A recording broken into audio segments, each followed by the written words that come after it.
Good morning students. आज हमारा topic है सरेंडर ऑफ इंश्योरेंस पॉलिसीज़। तो जब भी हम लाइफ इंश्योरेंस पॉलिसी में अपनी पॉलिसी को आगे कंटिन्यू नहीं करना चाहते, हो सकता है हमने कुछ टाइम का प्रीमियम दिया हो, लेकिन बाद में अगर हमारा माइंड चेंज हो जाता है या हमें पॉलिसी बेनिफिशियल नहीं लगती और हम पॉलिसी को ख़त्म करना चाहते हैं, तो उसके लिए कुछ प्रावधान हैं, कुछ प्रोविज़न्स हैं जिसके अंतर्गत आप आगे का प्रीमियम देना बंद कर देते हैं और कंपनी की टर्म्स एंड कंडीशन, पॉलिसी के टाइप, उसकी ड्यूरेशन के अकॉर्डिंगली हमारी पॉलिसी का कुछ वैल्यू जो है वो जनरेट हो जाता है, जिसे आप सरेंडर वैल्यू कह सकते हैं। तो जो अमाउंट हमें मिलता है उस पॉलिसी को सरेंडर करने पर, उसे हम सरेंडर वैल्यू कहते हैं। और सरेंडर वैल्यू जनरेट होती है कुछ शर्तों के आधार पर, कुछ टर्म्स एंड कंडीशन के आधार पर। वो डिपेंड करता है आपकी पॉलिसी कितने टाइम की है, किस टाइप की है, कितने साल आपने प्रीमियम दिया है और किस तरीके का सरेंडर हो रहा है। ठीक है, तो सरेंडर का मतलब है पॉलिसी होल्डर का पॉलिसी को विड्रॉ कर लेना और पॉलिसी सरेंडर कर देना, यानी कि पॉलिसी को डिसकंटिन्यू कर देना, और फिर उसके बाद जब उसको वो अमाउंट सरेंडर करने पर मिलता है उसे हम सरेंडर वैल्यू कहेंगे। इस पैसे का इस्तेमाल वो अपनी रिक्वायरमेंट के हिसाब से, अपनी कंटिंजेंसी के हिसाब से कहीं पे भी कर सकता है। तो ज़्यादातर केसेस में सरेंडर इस वजह से ही किया जाता है कि कई बार हमें कुछ इमरजेंसी हो जाती है और हमें अचानक पैसों की ज़रूरत है और हम पॉलिसी का प्रीमियम भरने में भी सक्षम नहीं हैं, और उसके अलावा भी हमें कुछ रिक्वायरमेंट है मनी की, इंस्टेंट ज़रूरत है हमें, तो उसके लिए हम फिर अपनी पॉलिसी को सरेंडर कर देते हैं, जिसके बदले में हमें कुछ सरेंडर वैल्यू मिलती है। अब सरेंडर जो प्रोविज़न है सरेंडर करने का, उसमें क्या क्या मेन बातें हैं, वो यही है कि जो आपकी सरेंडर वैल्यू जनरेट होगी उसका मतलब क्या है कि जो प्रीमियम आपने अब तक दिया है या दे चुके हो, उसका एक परसेंटेज आपको मिल जाएगा। ओके, जितने साल आपने प्रीमियम दिया है उसका एक परसेंटेज आपको मिल जाएगा, चाहे वो परसेंटेज आप प्रीमियम का लेके चल रहे हो या पेड अप वैल्यू का। आप पेड अप वैल्यू कैसे कैलकुलेट करेंगे हम थोड़ी देर में डिस्कस करते हैं।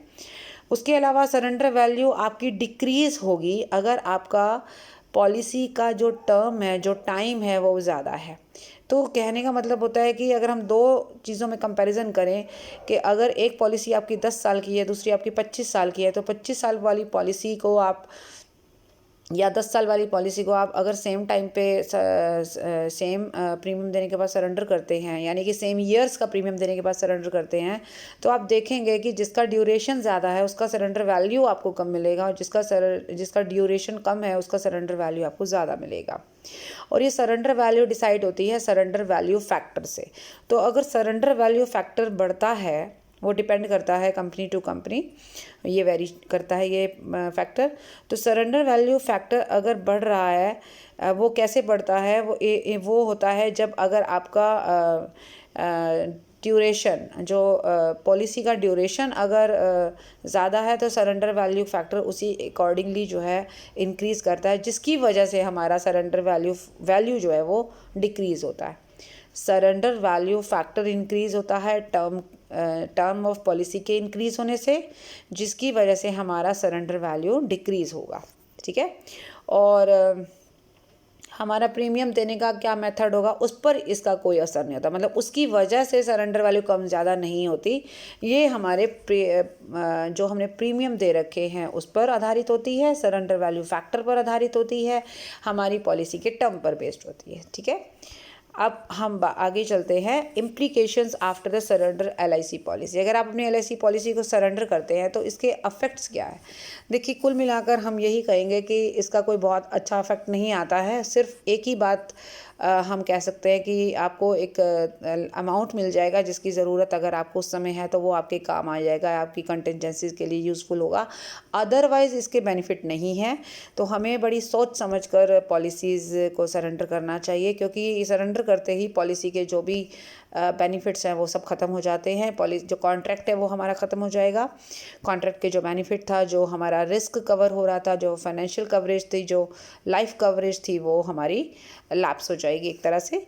और दूसरा बात आती है टैक्स बेनिफिट्स की, क्योंकि LIC यानी कि लाइफ इंश्योरेंस लेने से जो हमें इनकम टैक्स एक्ट के अंतर्गत से गवर्नमेंट टैक्स का बेनिफिट देती है, वो बेनिफिट भी आपको तब तक मिलता है जब तक आप प्रीमियम देते रहते हैं, मतलब आपने सरेंडर नहीं किया। अगर आप सरेंडर कर देते हैं तो आपको ये बेनिफिट मिलना बंद हो जाएगा। तो ये एक तरीके से जो आप प्रीमियम दे चुके हो, और ये भी नहीं है कि आपको वो सारा प्रीमियम वापस मिल जाएगा, उसका भी आपको 1% ही मिलेगा। तो आपने जो पैसा दिया है वो भी पूरा आपके पास नहीं आया, प्लस में टैक्स बेनिफिट भी आपके ख़त्म हो गए, प्लस आपका जो कॉन्ट्रैक्ट था वो भी ख़त्म हो गया। तो आपका जो आगे एक तरीके से इंश्योरेंस का जो कवरेज था वो भी आपको आपका एक तरह से हम उसको लॉस के ही तरह ट्रीट करेंगे। फिर आ जाता है सरेंडर जो हम करते हैं LIC पॉलिसी का, वो कितने टाइप का होता है। यहाँ पे मोटे तौर पर देखेंगे तो हम 2 टाइप का सरेंडर है। एक है गारंटीड सरेंडर, जिसमें वैल्यू की हम बात करें कि 2 तरह की वैल्यू होती है, एक गारंटीड सरेंडर वैल्यू और एक है special surrender value. Guaranteed surrender value नाम से क्लियर है कि आपको एक पर्टिकुलर परसेंटेज तो सरेंडर वैल्यू के तौर पर मिलेगा ही मिलेगा, लेकिन उसके लिए कंडीशन ये है कि देखिए, सरेंडर वैल्यू हमेशा तभी जनरेट होती है अगर आपने अपनी पॉलिसी के कम से कम 3 साल तक प्रीमियम दिया है।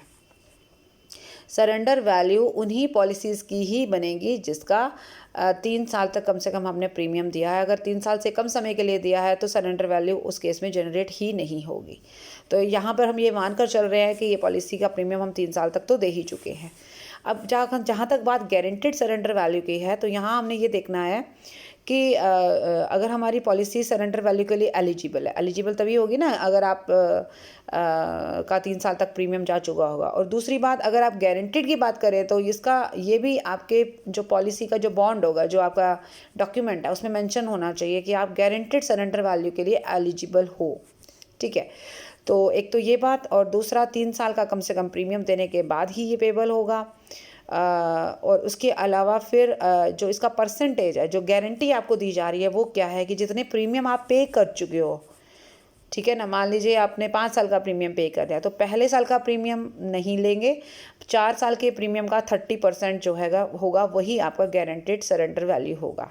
ठीक है, यानी फर्स्ट ईयर का प्रीमियम काउंट नहीं करेंगे, लास्ट के जो भी ईयर्स बचेंगे, अगर मान लो 6 साल है तो पहले को छोड़कर आपका 5 साल का प्रीमियम ले लेंगे जो आपने पे किया है, और उसका 30% आपको पे कर देंगे, वो होगा गारंटीड सरेंडर वैल्यू। एक बात और, इसमें हमने कोई भी बोनस ऐड नहीं करना है। जो आपका बोनस 5 साल के लिए आपका ड्यू होगा या आपका मिलना चाहिए था अगर आप पॉलिसी कंटिन्यू करते। और दूसरी बात जो है आपका कोई भी इसमें जो राइडर हम ऐड कराते हैं, राइडर मतलब जो जैसे डिसेबिलिटी राइडर है या पार्शियल डिसेबिलिटी है, कंप्लीट डिसेबिलिटी है, इस तरीके के जो राइडर्स हम ऐड करते हैं जिसके लिए हम एडिशनल प्रीमियम देते हैं, वो भी हम ऐड नहीं कर सकते। तो हमें सिर्फ बेसिक जो हमारा प्रीमियम होगा, बेसिक पॉलिसी का जो प्रीमियम होगा, और उसमें भी फर्स्ट ईयर का प्रीमियम छोड़कर बाकी के ईयर्स के प्रीमियम का 30% हमें गारंटीड सरेंडर वैल्यू मिलेगी। और फिर से वही बात कि सरेंडर वैल्यू का जो परसेंटेज होगा वो हालांकि पॉलिसी की टर्म और पॉलिसी के ईयर्स पे तो रहेगा ही, क्योंकि आपने कितने कितने साल का आपने प्रीमियम दिया है उसके ऊपर बेस्ड होगा। अब जैसे एग्जांपल हम देख सकते हैं यहाँ पे कि आपका प्रीमियम मान लीजिए 1 लाख है और आपने 4 साल तक प्रीमियम दे दिया है। ठीक है, तो 4 साल का मतलब 4 लाख, लेकिन हमने फर्स्ट ईयर का नहीं लेना है इसलिए हम उसको 3 लाख तक ही लेंगे, है ना। अब 3 लाख का 30% हमारा कितना बनता है, 90,000, जिसमें फर्स्ट ईयर का प्रीमियम हमने हटा दिया और अगर कोई भी बोनस हमने ऐड नहीं किया तो 90,000 आपको गारंटी वैल्यू मिल जाएगी। ठीक है, लेकिन इसमें कोई भी एक्रूड बोनस शामिल नहीं होगा, ये ध्यान में रखिएगा। तो ये भी आपका एक लॉस हो गया ना सरेंडर करने से। दूसरी बात आ गई स्पेशल सरेंडर वैल्यू। अब स्पेशल सरेंडर वैल्यू के लिए पहले हमें ये पता लगाना होगा कि पेड अप वैल्यू क्या होती है, क्योंकि special surrender value paid up value या फिर टोटल पेड अप वैल्यू का एक परसेंटेज होता है। तो अगर हमें टोटल पेड अप वैल्यू का नहीं पता तो आप स्पेशल सरेंडर वैल्यू नहीं कैलकुलेट कर सकते। ठीक है, अब टोटल पेड अप वैल्यू का मतलब क्या है, जो भी प्रीमियम आपने पे किया है। अब मान लीजिए आपने ये आपको एग्जांपल भी यहाँ पे दे रखा है, मैं डायरेक्ट एग्जांपल से ही आपको समझाने की कोशिश करूँगी। मान लीजिए आपका जो इंश्योरेंस है वो 5 लाख का है और नंबर ऑफ़ प्रीमियम जो हैं वो आपके 20 हैं। आप कोई भी एग्जांपल ले सकते हैं, ज़रूरी नहीं आप यही एग्जांपल लेना, आप कोई भी ले सकते हैं। मान लीजिए 5 लाख का आपने इंश्योरेंस करवा रखा है और आपका प्रीमियम जो है वो आपने 20 ईयर्स तक देना है, लेकिन आपने दिया है 10 साल तक, यानी कि आपने टोटल हाफ पीरियड का ही प्रीमियम दिया, उसके बाद आपने डिसकंटिन्यू कर दिया, प्रीमियम देना बंद कर दिया। ठीक है, अब हम निकालेंगे पेड अप वैल्यू कितनी है। तो पेड अप वैल्यू के लिए हम क्या करते हैं, जो हमारा सम एश्योर्ड था 5 लाख को ले लेंगे, मल्टीप्लाई करेंगे जितनी हमने प्रीमियम पे कर दिया है। तो 10 साल का प्रीमियम पे कर दिया ना, तो मल्टीप्लाई करेंगे 10 से और डिवाइड करेंगे जितने का पेबल था। 20 का पेबल था तो वही हाफ हो गया ना, 20 में से आपने 10 दिया है तो 10/20 करेंगे तो हाफ ही हो गया। तो 5 लाख का सम एश्योर्ड जो था वो असल में क्या रह गया, 2.5 लाख का रह गया। This 2.5 lakh is your paid up value. अब इस 2.5 लाख में अगर हम कोई बोनस वगैरह होगा वो भी ऐड कर दें तो वो हमारा टोटल पेड अप वैल्यू बन जाता है। ठीक है, तो पेड अप वैल्यू मतलब हो गया number of premium paid divided by number of premium payable और मल्टीप्लाइड बाय सम एश्योर्ड, ये तो हो गया हमारा पेड अप वैल्यू। और ग्रॉस जो होगा या टोटल पेड अप वैल्यू में हम उस क्या ऐड करेंगे, हम अपना बोनस भी ऐड कर देंगे। ठीक है, ये आप देख सकते हो। Along with this paid up sum assured this bonus already accrued up to the 10th year. 10 साल तक का जो बोनस होगा वो ऐड हो जाएगा। 11th ईयर से आपका क्लियर हो जाएगा कहानी कि वो आपने तो बंद ही कर दिया ना। तो आपकी जो टोटल पेड अप वैल्यू होगी तो होगी paid up value plus bonus. और अगर पेड अप वैल्यू पूछें तो मैंने बता ही दिया कि जितना आपने जितने का इंश्योरेंस करवाया था मल्टीप्लाई बाय जितनी प्रीमियम आपने पे किया जितने साल, डिवाइडेड बाय जितने साल का प्रीमियम देना था, मतलब टोटल वो। ठीक है, अब मान लीजिए LIC या जो भी आपने जिधर से भी आपने लिया है, जिस भी कंपनी से आपने लिया है, अगर वो फ्यूचर बोनस देती है, अब 10 साल के बाद जो फ्यूचर बोनस देगी, आगे भी तो और लोग तो कंटिन्यू कर रहे हैं ना, आपने नहीं किया तो क्या हुआ, लेकिन और लोग तो कर रहे हैं, तो LIC अपना बोनस डिक्लेयर करती रहेगी।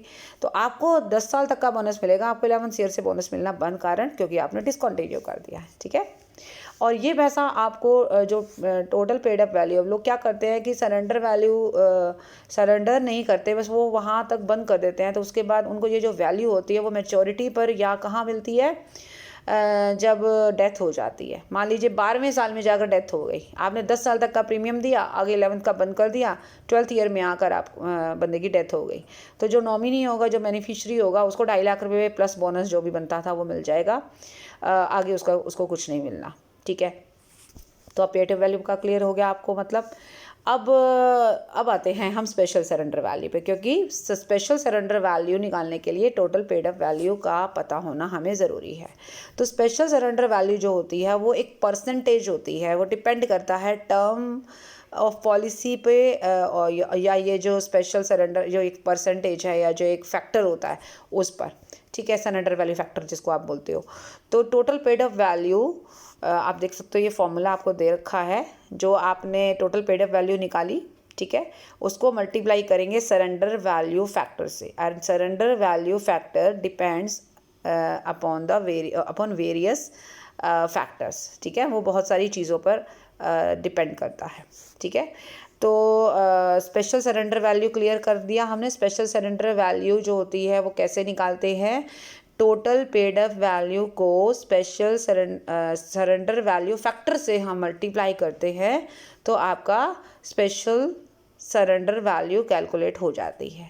तो गारंटीड में जो 30% था, किस चीज़ का 30% था, जितना प्रीमियम पे किया फर्स्ट ईयर का प्रीमियम छोड़कर बाकी के प्रीमियम का 30%, और बोनस ऐड नहीं होगा, ना ही राइडर्स का एडिशनल प्रीमियम ऐड होगा। यहाँ पर हमने देखना है जो टोटल पेड अप वैल्यू है उसका एक परसेंटेज, वो परसेंटेज को हम बोलेंगे सरेंडर वैल्यू फैक्टर। और ये सरेंडर वैल्यू फैक्टर चेंज होती है आपकी पॉलिसी की टर्म यानी ड्यूरेशन पर और बहुत सारी और बातों पर। ठीक है, और ये वैल्यू ज़ीरो होती है पहले 3 साल तक, तभी तो पहले 3 साल तक कहते हैं ना कोई सरेंडर वैल्यू नहीं होती है। तो सरेंडर वैल्यू होने के लिए 3 साल कम से कम होने ज़रूरी है। ठीक है, उसके बाद हम बात करते हैं एक बहुत इंपॉर्टेंट पॉइंट की, कि अगर आपको पूछा जाए कि डिफरेंस क्या है पेड अप वैल्यू और सरेंडर वैल्यू में, तो मेरे हिसाब से तो आप अभी समझ ही गए हैं। पेड अप वैल्यू तो क्या हुई, जो आपने जितना जो भी हमारा प्रीमियम अभी तक गया है वो, ठीक है, और उसके बाद उसमें बोनस आपने ऐड नहीं करना है। ठीक है, अभी आप यहाँ पर देख सकते हैं सॉरी हम यहाँ थोड़ी सी गलती हो गई है। पेड अप वैल्यू का मतलब वो नहीं है, वो तो गारंटीड की बात कर रहे थे ना हम। पेड अप वैल्यू में हम क्या कर रहे थे, जितने का सम एश्योर्ड है, चाहे 5 लाख है या 10 लाख है, जितने साल का आपने प्रीमियम दिया है, मान लीजिए आपने 7 साल प्रीमियम दिया है और आपकी टोटल किस्तें बन रही थी 15, तो आप 7/15 करोगे, तो 10 lakh multiply by 7 divided by 15, ये आपकी आ जाएगी पेड अप वैल्यू, ठीक है। और सरेंडर वैल्यू आएगी उसका भी 1%। अब यहाँ पर सरेंडर वैल्यू में कोई भी सरेंडर वैल्यू हो सकती है, गारंटीड भी हो सकती है या फिर स्पेशल भी हो सकती है। तो हमसे ये पूछा जा रहा है कि पेड अप वैल्यू में और सरेंडर वैल्यू में डिफरेंस बताइए। तो पेड अप वैल्यू मैंने क्लियर कर दिया किस तरह से निकालते हैं, दोनों का फॉर्मूला अलग अलग है। आपकी surrender value paid up value के पे बेस्ड होती है ना, स्पेशल वाले केस में, और गारंटेड में तो खैर नहीं होती, लेकिन स्पेशल वाले केस में इसके ऊपर बेस्ड होती है। दूसरी बात, पेड अप वैल्यू में बोनस ऐड होते हैं। सरेंडर वैल्यू की बात करूं तो बहुत, जैसे गारंटेड की बात करूं तो बोनस ऐड नहीं होता है ना। दूसरी बात, सरेंडर वैल्यू में आपको जो पैसा होता है वो इमीडिएटली मिल जाता है। इमीडिएटली का मतलब, आप इस टेबल को थोड़ा सा मैं जूम कर देती हूँ। Difference between surrender and paid up value, देखिए मैं इसको फीचर लूँगी और आपको दोनों का अंतर समझ में आ जाएगा। जैसे प्रीमियम आप स्टॉप कर देते हैं पे करना इमीडिएटली, किस में, दोनों में कर देते हो, इसमें देखो यस और यस है ना। उसके बाद आ जाता है लमसम, आपको कहाँ मिलता है, पेड अप वैल्यू में मिलता है या सरेंडर वैल्यू में मिलता है, कहाँ मिलता है, सरेंडर वैल्यू में मिलता है। पेड अप वैल्यू आपको कब मिलती है, जब मैच्योर हो जाती है पॉलिसी या डेथ हो जाती है, उस समय मिलती है। तो आप देख सकते हो पेड अप वैल्यू में तो हमने जो पॉलिसी पेड अप है वो नो है, और जो पॉलिसी सरेंडर्ड है वो यस है। तीसरा जो पॉइंट है वो है insurance cover till maturity period. क्या आप इन दोनों को देखकर बताइए कि इन दोनों में इंश्योरेंस कवरेज आपको कहाँ मिल रहा है। सरेंडर वैल्यू में तो नहीं मिल रहा ना, क्योंकि सरेंडर ही कर दिया आपने पॉलिसी। पेड अप वैल्यू में आपने सरेंडर नहीं किया अभी तक, तो मान लीजिए 10 साल का प्रीमियम दिया आपने, आगे डिसकंटिन्यू कर दिया, लेकिन सरेंडर नहीं की पॉलिसी, तो आपका जो सम एश्योर्ड होगा वो प्रोपोर्शनेटली कम होकर आपको मैच्योरिटी के समय या डेथ के समय वो पैसा बेनिफिशियरी को मिल जाएगा। तो जो ये हमारा तीसरा पॉइंट है, तीसरा पॉइंट कौन सा है हमारा, insurance cover till maturity period. तो इसमें आपको यस, हाँ बिल्कुल पैसा मिलता है, लेकिन रिड्यूस्ड मिलता है ना। जैसे 5 लाख का 2.5 लाख हो गया था, लेकिन पॉलिसी जब सरेंडर हो जाती है तो कोई मैच्योरिटी पीरियड पे पैसा नहीं मिलता। फिर आ रहा है एट मैच्योरिटी और death of the life assured. आपको क्या मिलता है, पेड अप पॉलिसी में तो पेड अप वैल्यू मिलती है और सरेंडर में तो कुछ भी नहीं मिलता है ना। And last one is eligible for future bonus. ये बहुत बारीक लिखा हुआ है, आपको थोड़ा सा जूम करना पड़ेगा। एलिजिबल फॉर फ्यूचर बोनस और गारंटीड एडिशन। तो आपका पेड अप वैल्यू आगे के बोनस को ऐड करता है, बिल्कुल नहीं करता, और सरेंडर वैल्यू में तो वैसे ही ऑप्शन ख़त्म हो जाते हैं। तो ये था दोनों में डिफरेंस। तो आई होप आपको इस वीडियो में सरेंडर का मतलब, उसके फीचर्स और सरेंडर वैल्यू क्या होती है, कैसे निकालते हैं, पेड अप वैल्यू क्या होती है, इन तीनों का मतलब जो आपको क्लियर हो गया होगा, और आपको दोनों का डिफरेंस भी क्लियर हो गया होगा। So that's all for this video. Thank you so much, bye bye, take care.